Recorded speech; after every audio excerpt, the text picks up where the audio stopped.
Rekaman pasukan Ukraina melancarkan serangan ke salah satu posisi pasukan Rusia ramai beredar di media sosial Telegram pada Sabtu 12 November 2022. Sejumlah tentara Ukraina itu terlihat mencari posisi yang tepat dan mulai menembaki pasukan Rusia. Namun, di tengah melancarkan aksi serangannya, pasukan Ukraina mendapatkan serangan balasan dari artileri dan pesawat tak berawak Rusia yang beroperasi tepat pada waktunya.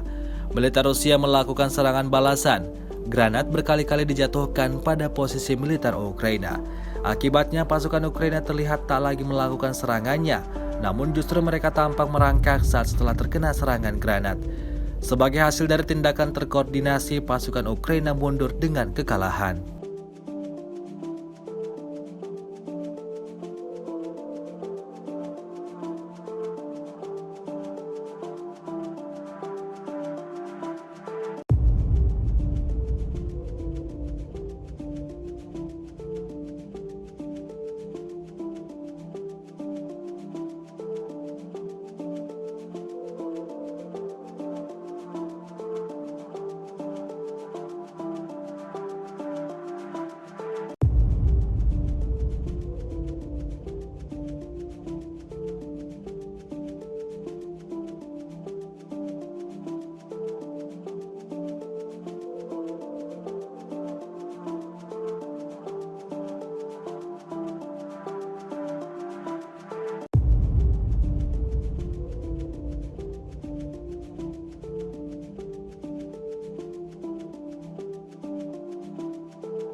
Sejauh ini selama invasi berlangsung, Rusia secara total merilis 333 pesawat Ukraina, 174 helikopter, dan 2.486 kendaraan udara tak berawak, serta sistem rudal anti pesawat dieliminir sejak awal operasi khusus.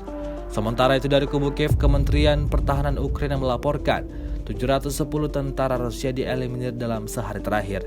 Sebanyak 79.400 prajurit Rusia meninggal sejak awal konflik hingga hari ke-261.